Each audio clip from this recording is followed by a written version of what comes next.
Turn the Ship Around, A True Story of Turning Followers into Leaders by L. David Marquet. Picture yourself standing on the bridge of a multi-billion-dollar nuclear submarine, a warship deep beneath the Pacific Ocean waves. You're the captain. Every single person on this vessel has been trained to follow your orders without question. Your word is law. The crew is running a drill. The nuclear reactor has been shut down, and the submarine is running on a small backup electric motor. It's quiet.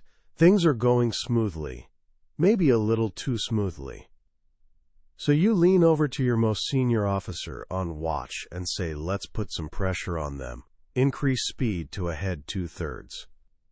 The officer, a man with years of experience, turns and gives the order to the helmsman, a head 2/3. And then nothing happens. A few awkward, silent seconds pass. The helmsman is squirming in his chair, but he hasn't touched the controls. You feel a flicker of irritation. This is a simple order. Why isn't it being followed? You ask the helmsman what's going on. Without turning around, the young man says, "Captain, there is no ahead 2/3 on this motor." In that one moment, the entire traditional model of leadership shatters. You, the captain, the expert, the one who is supposed to know everything, have given an impossible order, an order that was simply wrong. And your most senior officer, a man who knew you were wrong, repeated it anyway. Why? He later explains, "Because you told me to." He thought you, the captain, must have learned some secret in your advanced training that he didn't know about. This isn't a hypothetical scenario. This is a true story, and it happened to Captain L. David Marquet. And that experience became the catalyst for one of the most profound leadership transformations ever documented. Today, we're diving into his book, Turn the Ship Around. This isn't just another business book filled with theories. This is a gripping, real-life account of how one man, faced with commanding the worst submarine in the U.S. Navy, threw out the rulebook and discovered a radical new way to lead. By the end of our time together, you'll understand a secret that took Captain Marquet a career to learn: how to stop giving orders and start building leaders. It's a principle that can turn any team, whether it's in a school, a business, or your own family, from a group of passive followers into an unstoppable force of engaged, brilliant minds. So let's set sail on the USS Santa Fe and discover how they went from worst to first. Our story doesn't begin with triumph. It begins with pain. Long before David Marquet ever set foot on the celebrated USS Santa Fe, he was a young, ambitious officer who thought he understood leadership. He had graduated at the top of his class from the Naval Academy. He was a technical expert. He knew the books, the rules, the procedures. And on his tour aboard a submarine called the USS Will Rogers, he failed, utterly. The Will Rogers was a dispiriting place. It operated under a strict top-down command and control system. Marquet arrived wanting to change that. He wanted to empower his team. He tried to give his sailors more control, more decision-making authority. He wanted them to feel the passion and ownership he'd once felt as a junior officer. But it all backfired. His attempts at empowerment led to more mistakes, not fewer. Schedules slipped. Work had to be redone. He overheard his own people wishing for the old boss back, the one who would just tell them what to do. Frustrated and defeated, Marquet gave up. He reverted to the old way. He started micromanaging, approving every decision, taking back the authority he had tried to give away. He was miserable, his crew was miserable, and the submarine was a graveyard for careers. He felt like a failure and was ready to leave the Navy for good. He couldn't figure it out. Why did his good intentions lead to such disastrous results? That question haunted him for years. He believed that people are born to be active, to take initiative. So why do we build organizations that seem designed to crush that spirit? He realized that empowerment programs were a paradox. The very act of a leader saying, "I will now empower you," reinforces the idea that the leader is the one with all the power to begin with. It's fundamentally disempowering. He was grappling with this when he got the assignment of a lifetime, command of his own submarine, the USS Olympia. For an entire year, he trained for this specific ship. He memorized every pipe, every system, every switch. He studied the crew, the ship's history, its schedule. In the Navy's leadership model, the captain's technical expertise is the foundation of his authority. Marquet was going to be the expert, the hero captain, who knew all the answers. The Olympia was a good ship. It ran on the standard leader-follower model, and it worked. The crew was confident. Things were predictable. Marquet resigned himself to making small, incremental changes. A radical new approach would be too risky on a ship that was already performing well. Then, 5 days before he was scheduled to take command, while on a cruise with his wife, he got a phone call. A crackly voice on the other end of the line told him his orders had been changed. He would not be taking command of the Olympia. Instead, he was being sent to the USS Santa Fe. The Santa Fe was the opposite of the Olympia. It was a ship they joked about in training. It was the worst-performing submarine in the entire fleet. Its crew was demoralized. Its retention rate was abysmal. Only a handful of sailors chose to re-enlist. It had a reputation for failing inspections and being unable to get underway on time. And here's the crucial part. The Santa Fe was a different class of submarine. All the technical knowledge Marquet had spent a year memorizing was for the wrong ship. The reactor was different. The weapon systems were different. The layout was different.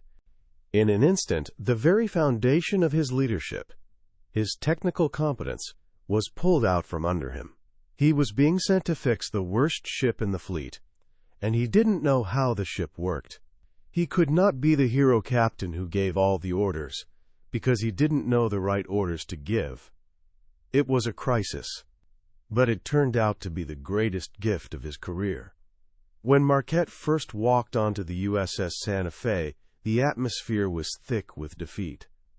He walked through the narrow passageways, greeting crew members. Most of them mumbled, stared at their shoes, and avoided eye contact. They had been told over and over again that they were the worst, and they believed it. There was one encounter that crystallized the entire problem. He stopped to chat with a petty officer in the engine room, a young man considered to be a budding leader. Marquet asked him a simple, open-ended question. "So what do you do on board?" The sailor replied instantly, with a cynical tone that cut right through him.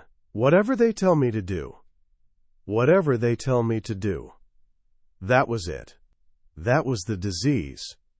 The entire crew, 135 men, had been reduced to a state of passive obedience.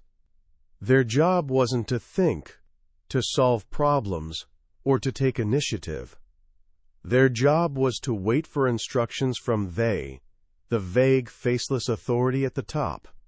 This was the leader-follower model in its most toxic form. It had turned a ship full of capable sailors into a crew of passengers. Marquet started seeing it everywhere. He saw it in the absurdly long approval process for a simple leave request, where a sailor's form had to be signed by 7 different people. He saw it in the way messages were routed, with the captain and executive officer adding notes telling department heads how to do jobs they already knew how to do, stripping them of any decision-making opportunity. Everything on the ship was designed to reinforce one idea: the people at the top think, and everyone else does. This was the same environment that had crushed him on the Will Rogers. But this time was different.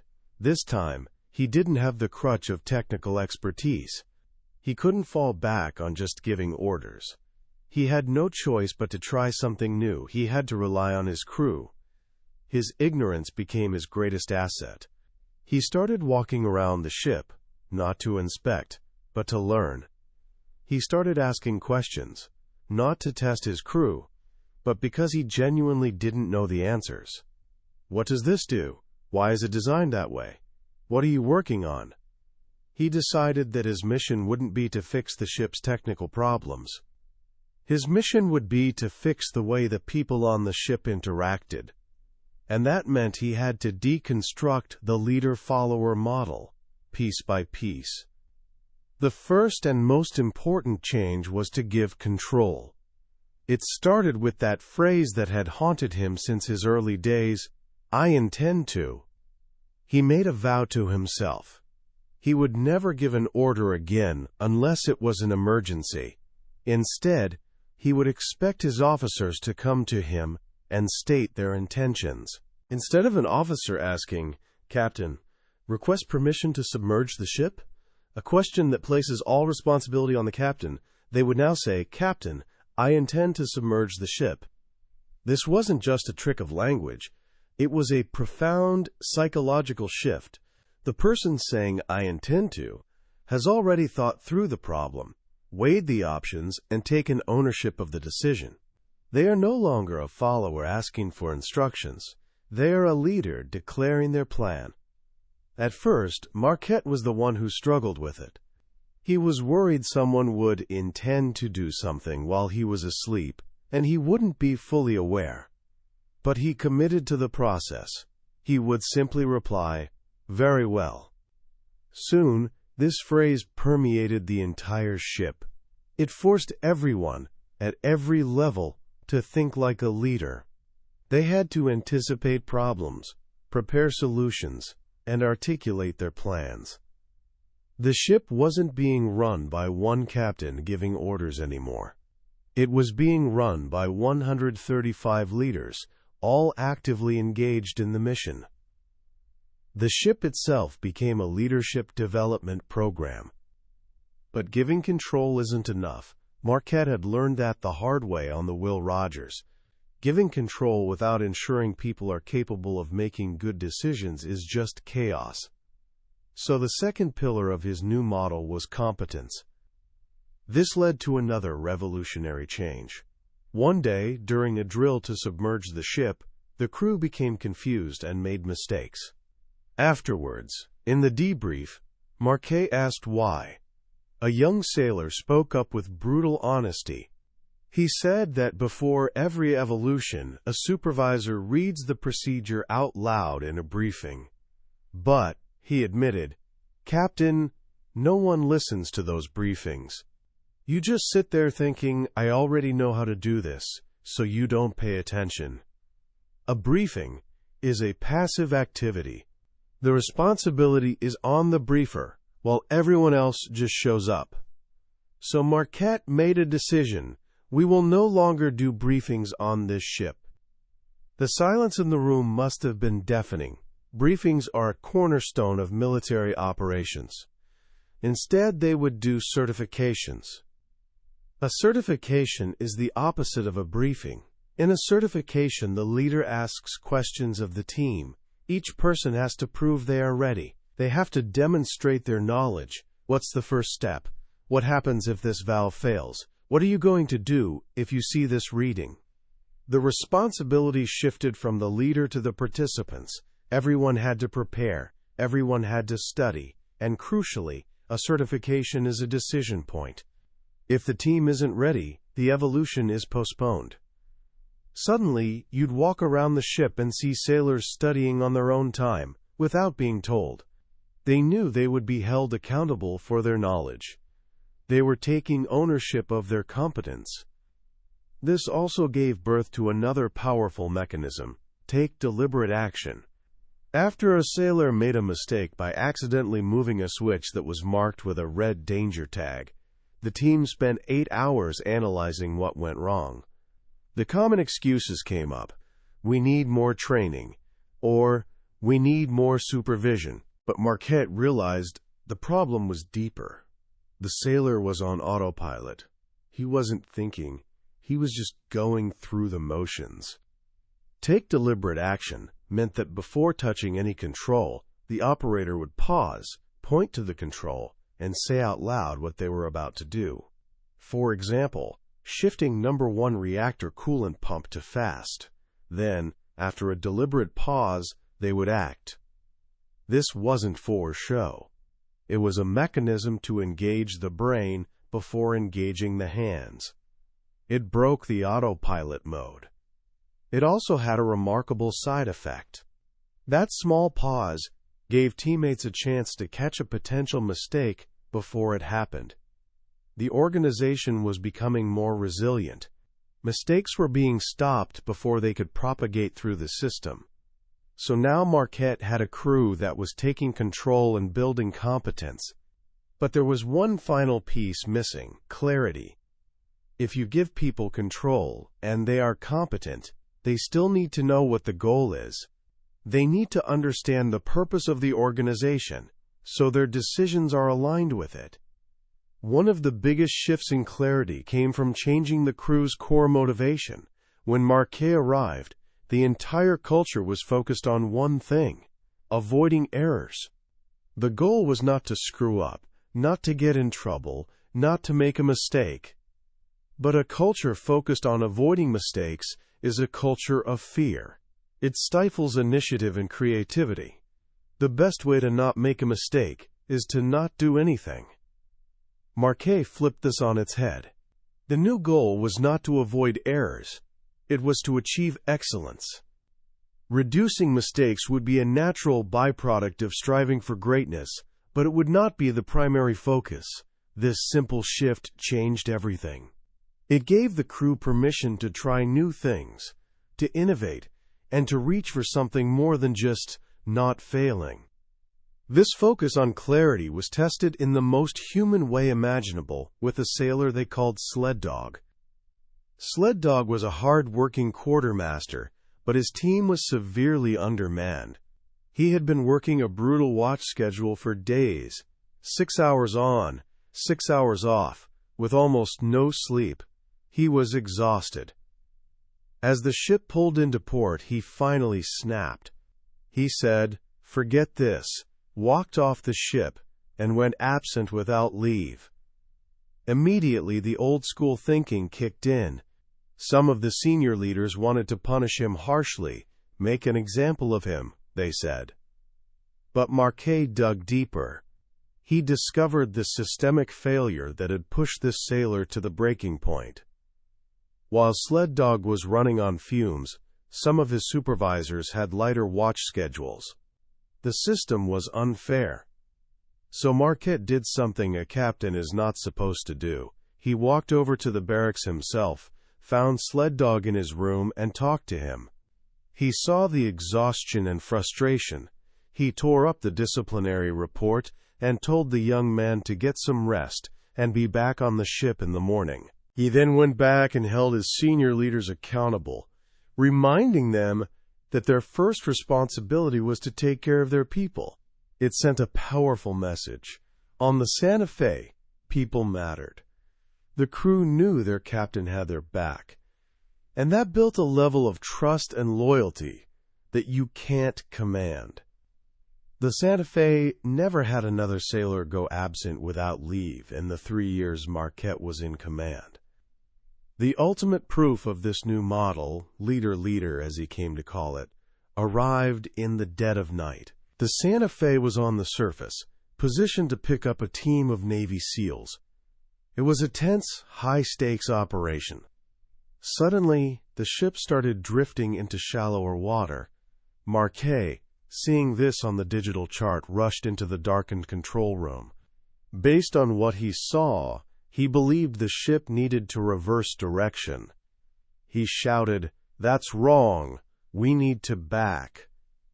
There was a half-second of silence. Then a voice came out of the darkness. It was Sled Dog, the same sailor who had gone absent without leave months before. He said, "No, Captain, you're wrong." Marquet was stunned into silence. He took a moment, looked again at all the ship's instruments, and realized the young sailor was right. The ship was moving in a way the simple arrow on the screen didn't capture. If the crew had followed his incorrect order, they might have run aground or missed the seals entirely. A young junior sailor had felt safe enough, confident enough, and clear enough on the mission to publicly correct the captain of a nuclear submarine. In that moment, Marquet knew they had done it. They had turned the ship around. The results speak for themselves. The USS Santa Fe went from being the worst submarine in the fleet to the best, winning awards and earning a reputation for excellence. But that's the short-term story. The real legacy of the leader-leader model became clear years later. An unprecedented number of officers and enlisted men from Marquette's Santa Fe went on to achieve extraordinary success. 10 of his officers were later selected to be submarine commanders themselves. The ship had become a factory for creating leaders. It wasn't about one charismatic captain. It was about a system that unleashed the potential that was already there in every single crew member. They had replaced a model that created followers with a model that built leaders.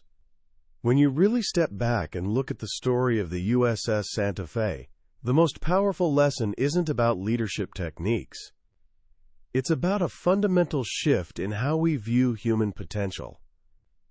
The traditional leader-follower model is built on a subtle and, I think, pessimistic assumption that a few people at the top are smart and everyone else needs to be told what to do. It's a model of control. We see it in our schools, our businesses, and our governments. What David Marquet discovered, almost by accident, is that this model wastes the greatest resource any organization has, the intellect, creativity, and passion of its people. The sailor who says, "Whatever they tell me to do," isn't lazy or stupid. He is a product of a system that has trained him not to think. The leader-leader model is built on a different assumption, that there is genius and energy in everyone, and the job of a leader is not to command and control, but to release that potential. It's a model of emancipation. What strikes me most about Marquette's journey is his humility. His great breakthrough came not from his strength, but from his weakness. When he lost his technical expertise, he was forced to be vulnerable. He had to trust his people, and in doing so, he allowed them to become trustworthy. He had to listen, and in doing so, he gave them a voice. This story turns the idea of the hero leader on its head. True leadership isn't about being the smartest person in the room, having all the answers, and giving perfect orders.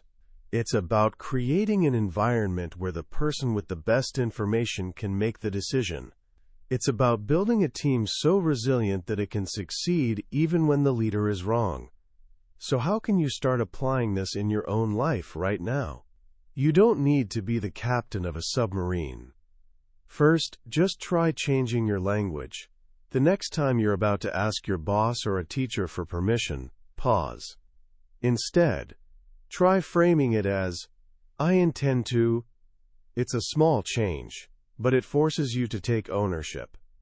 And if you're in a position of leadership, the next time someone asks you what they should do, resist the urge to give them the answer.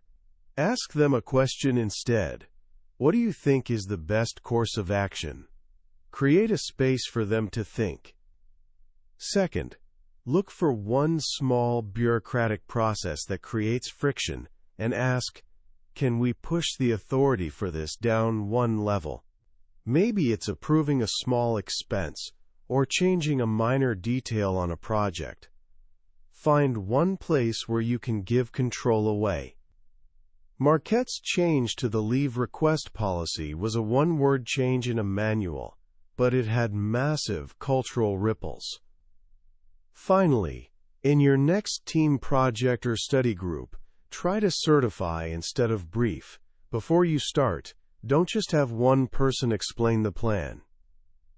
Go around the room and ask each person to explain their role and how they've prepared. Make sure everyone is intellectually engaged before the work begins. The journey of the USS Santa Fe shows us that greatness is not a matter of brilliant orders from the top. It is the cumulative effect of many small acts of leadership. At every level. It's about creating a place where people don't just come to work, they come to think, to contribute, and to lead. That was a summary of Turn the Ship Around by David Marquet. We've explored the core ideas today, but a summary is like looking at a map of a beautiful country. The map can show you the path, but it can't give you the experience of the journey itself. The real power of this book is in the stories, the details, and the human drama of Marquet's struggle and his crew's transformation. If any of the ideas we've discussed today have sparked something in you, a frustration with the old way, or a hope for a better way, I truly encourage you to pick up a copy. Reading it isn't just about learning leadership theory. It's about witnessing a real-world revolution that can genuinely change how you see yourself, your team, and what's possible. Also, if you found this journey valuable, please take a moment to like this video and subscribe to the channel. It tells us we're on the right track and ensures you won't miss our next exploration into another one of the transformative books that shaped the minds of the world's most successful people. Let's keep learning and growing together.